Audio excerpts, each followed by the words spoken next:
لقيته 找 هنا 到车位， ماشي يبقى تشوي. 你选 لا بص ده هتركن لوحدها ده وجه انت辅助 تسوي. 开 انا 始， عايز 请注 اخليها 意， تركن لوحدها وانا مش فيها دي الصراحه. 找到车位，请刹车。 هي سيتشا تشوي. مفيش حد يا جماعه في العربيه، ده مفتاح العربيه بالمناسبه على نفس اللوجو. مفيش حد دلوقتي في العربيه، انا واقف بره وادي العربيه حاليا مفيش حد جوه. افتكرتوا ان احنا خلصنا السبع راكب الريف ولا ايه؟ هي مصر ايه دلوقتي غير سبع راكب وريف؟ تنانانا ميني فلوج جديد لعربيه سبع راكب ريف تاني، دونج فينج 008 النسخه الريف.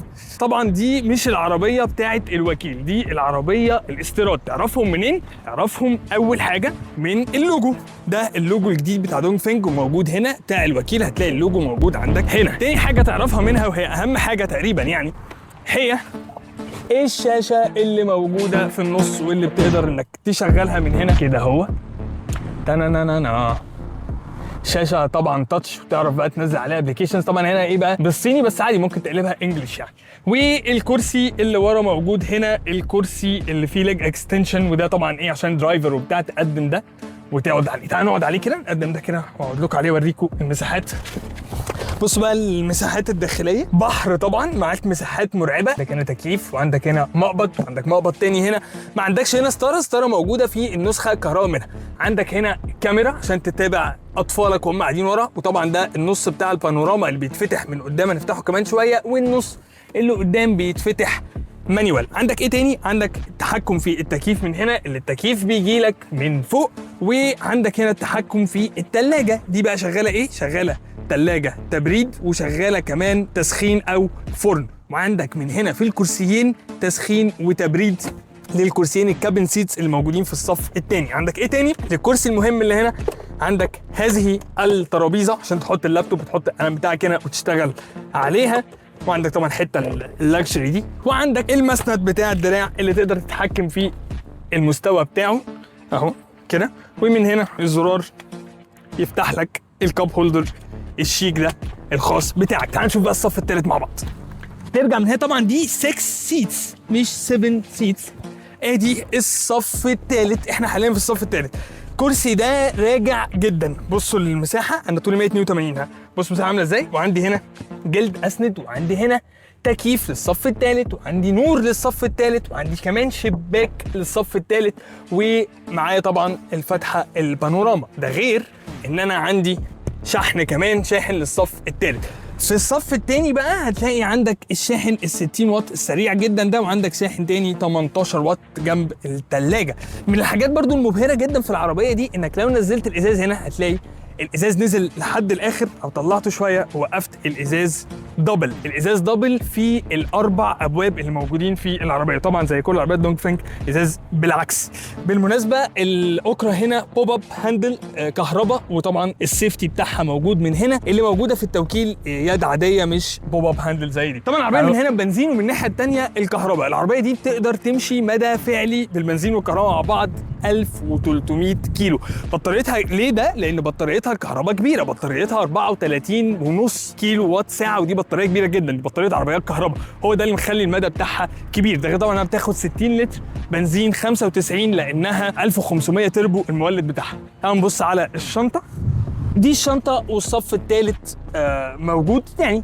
طبعا ما تاخدش حاجه، بس زي ما انت شفت بتاخد بالغين في الصف الثالث. واقدر في اي لحظه زي ما انتم شايفين كده انزل الصف الثالث، وتبقى دي الشنطه بتاعتي. وعندي فيها هنا نور، طبعا اماكن الاحزمه اللي انا وريتها لكم في الصف الثالث. تعالوا بقى نبص بص على العربيه كده من قدام، ونطلع بقى ناخدها تجربه. ده الكرسي من قدام. عندي من هنا اللمبر سبورت، طبعا الكراسي كلها كهرباء ده اكيد يعني.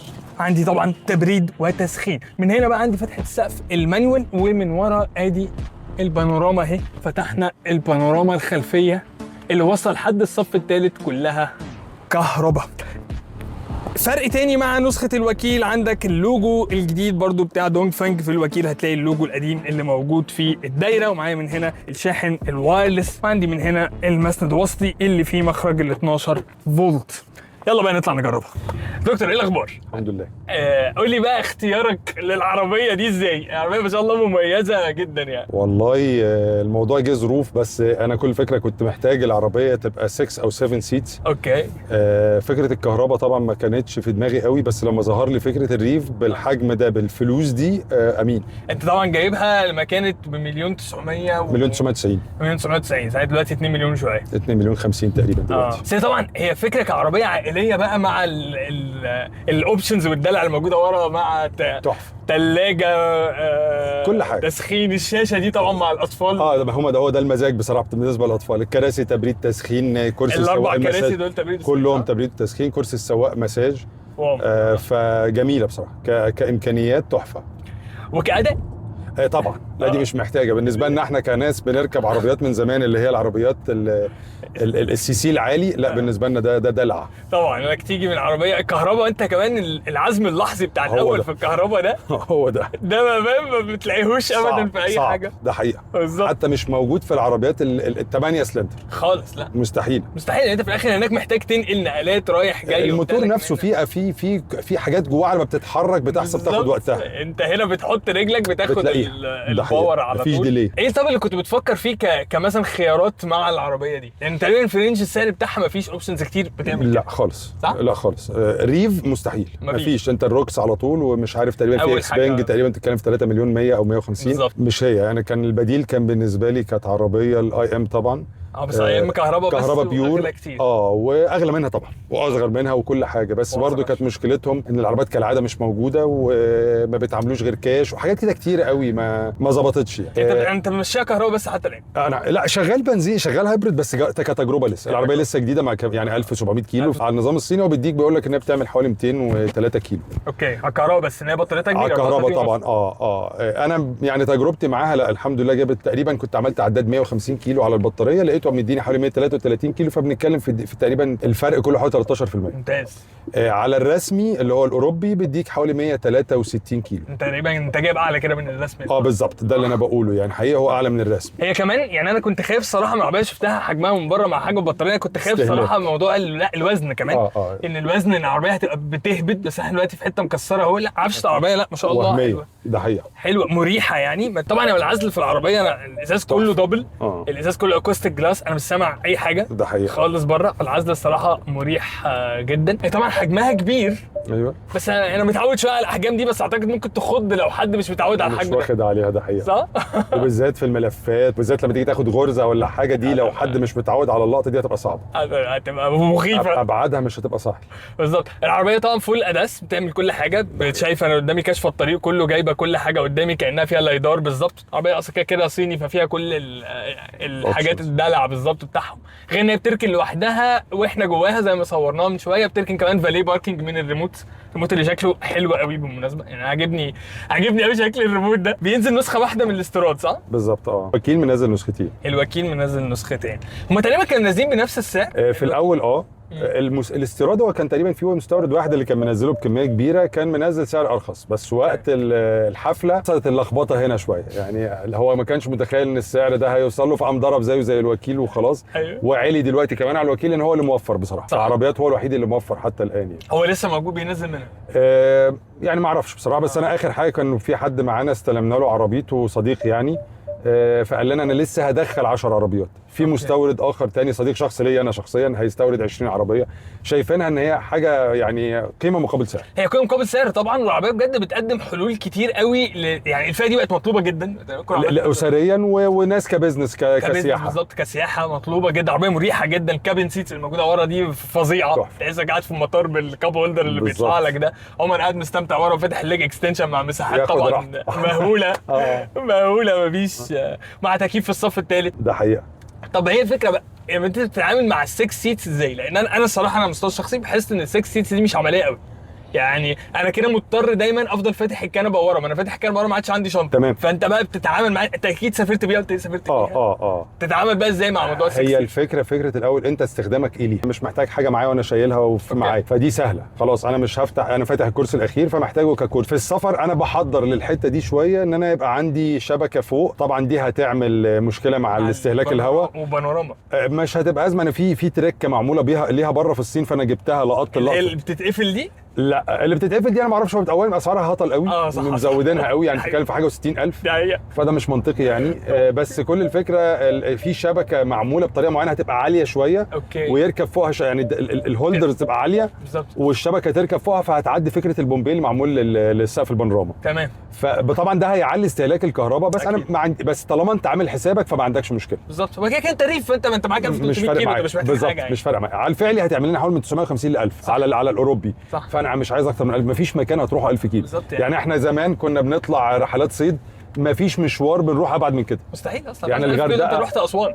لا في بس كل الفكره يعني فرضا حماطه، طب ما انا هحط بنزين تاني، ما عندي الاوبشن فما عنديش مشكله. بالظبط. سؤال بقى اخر، لما بتقفلها وبتحط حاجه في الشنطه ومفيش حاجه بتقع بين الكرسيين ما حسيتش الموضوع كبير قوي للدرجه دي، او ما جربتهاش كتير عشان برضه ابقى صريح. في اللي هو الستاند اللي محطوط في الشنطه خالص، اشيله ويبقى على الارضيه خالص بتاعته، فده هيديني مساحه شنطتين كبار عاليه. صح. ورا حتى الصف التاني، ورا الصف التاني يقفوا هم الاثنين واقفين. صح. انت كنت لي ان هتعمل زي حاجه كده، بوكس او حاجه. في بوكس منازل بره، هبعت لحضرتك صورته.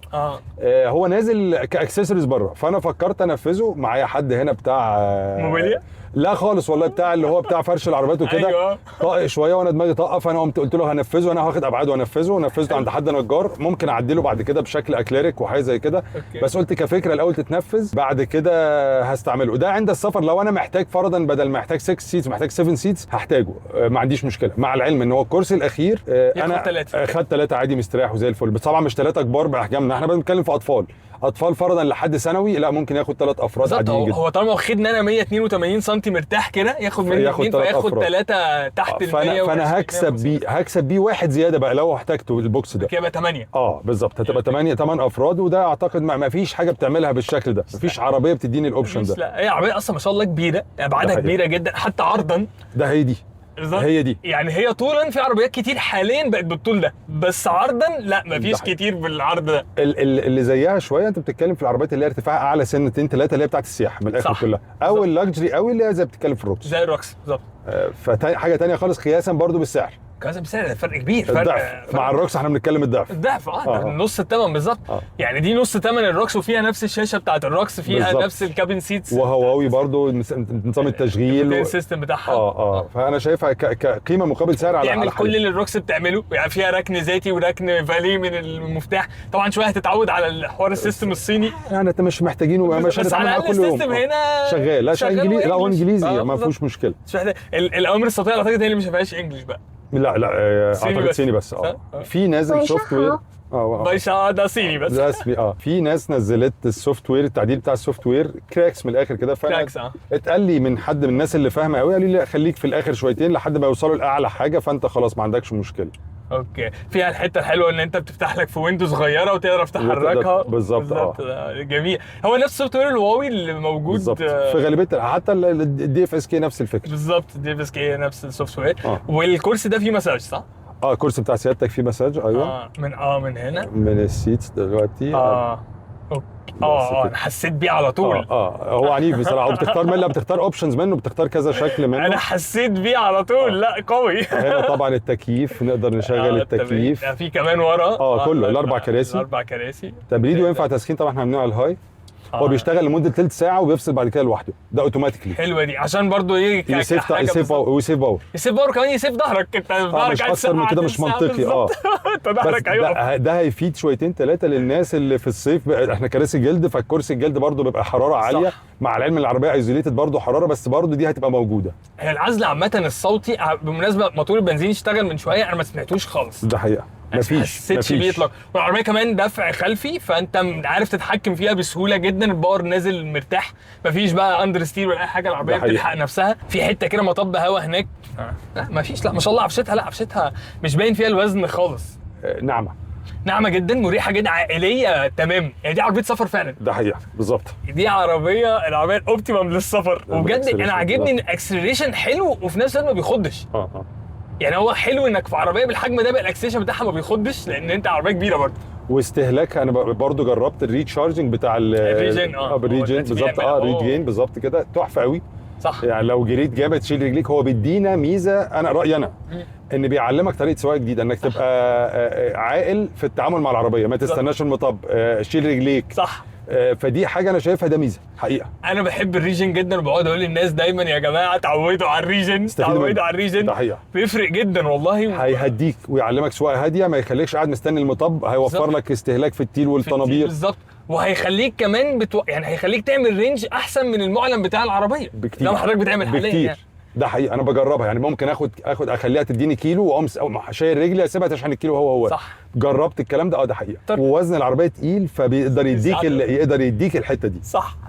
الريجن فيها عشان وزن تقيل فعلا. عربيه والله جميله جدا ما شاء الله، اختيار موفق جدا يا دكتور. انا انبسطت جدا بجد بالتجربه دي، وانبسطت اكتر بتعرف حضرتك ده اكيد. الله يكرمك، اتشرف ليا طبعا. والعربيه كان فيها دي في ار وفيها كاميرات تاخد لنا سيلفيز. ممكن ناخد كده عمر اهو. ممكن ناخدها فيديو، تتصور فيديو وممكن نشغلها كاداش كاميرا برضه. ممكن نشتغل عليها كانها كداش كاميرا عشان الحوادث وما الى ذلك. دي في ار فيجيبها. هي طبعا فيها كميه كاميرات رهيبه قوي. يعني اعتقد هنا في 2 كاميرا، وفي كاميرا اماميه، وفي 2 يمين وشمال، وفي 2 ورا، 540 ورا، واحده عند عمر. في كتير قوي. ده غير اللي جوه في الكهرباء نازله هنا. وصلنا للفقره اللي بتحبوها في كل فلوج ورأينا في العربيه. حقيقي دي يمكن تكون اكتر عربيه محيره احنا عملنا عليها فلوج، وده لانها حقيقي عربيه حلوه جدا وبتقدم كتير جدا. عشان تلاقي قريب منه بس هتدفع ضعف سعرها زي ما سمعتوا في الفلوج بالظبط. ولكن على الجانب الاخر احنا عمرنا في بتوع عربيات ما كنا بنشجع الناس يشتروا عربيات استيراد بدون ضمان، خصوصا لو كانت عربيات بتكنولوجيا جديده وكمان فيها محرك احتراق داخلي، فبالتالي محتاجه صيانه. وفي نفس الوقت الوكيل تقريبا ما وفرش العربيه دي من يوم طرحها بالاعداد المناسبه للطلب عليها. يعني لو قلنا نسبه تقريبيه، فلو في حاليا 100 عربيه من دونج فانج 008 الريف، اقل من 10 منهم بس هم اللي جايين من الوكيل. ده غير كمان ان حقيقي الفروق بين نسخه الاستيراد والوكيل عجيبه جدا ومحيره. مش زي كل العربيات اللي بيبقى فيها في الغالب نسخه الاستيراد افضل وبكتير من نسخه الوكيل. بالعكس، هنا عندك مثلا نسخة الاستيراد فيها شاشة وسطية ومساج في كرسي السواق وكاميرا سيلفي للصفوف الخلفية وركن ذاتي وانت فيها، او فالي باركينج من الريموت وانت براها. ودي كلها حاجات مش موجودة في نسخة الوكيل. لكن برضو نسخة الوكيل فيها حاجات مهمة مش موجودة في نسخة الاستيراد، زي انها بروتوكول شحن اوروبي، زي ان فيها ستاير في الابواب الخلفية، سماعات في مساند الراس الامامية، كاوتش كونتيننتال مش صيني زي اللي في الاستيراد، وكمان مستوى شحن العربية بيظهر لك في بار كده على الازاز الخلفي شكله شيك جدا. فالموضوع حقيقي محير من حيث الانتشار والتوفر، وكمان من حيث السبيكس والمواصفات بين النسختين. العربيه دي بجد لوحدها حاليا، سواء في فئتها السعريه او بمستوى الخامات والتكنولوجي والرفاهيه اللي بتقدمها. واعتقد ان بشويه اهتمام من الوكيل وان هو يوفر العربيه دي بجد هتنتشر جامد جدا. وكمان امنيه شخصيه مني ليهم ان هم يضيفوا فيها الشاشه الوسطيه، لانها بجد فارقه جدا في تجربه العربيه دي. شكرا جدا ليكم على المتابعه، ونشوفكم في فلوج جديد، وسلام.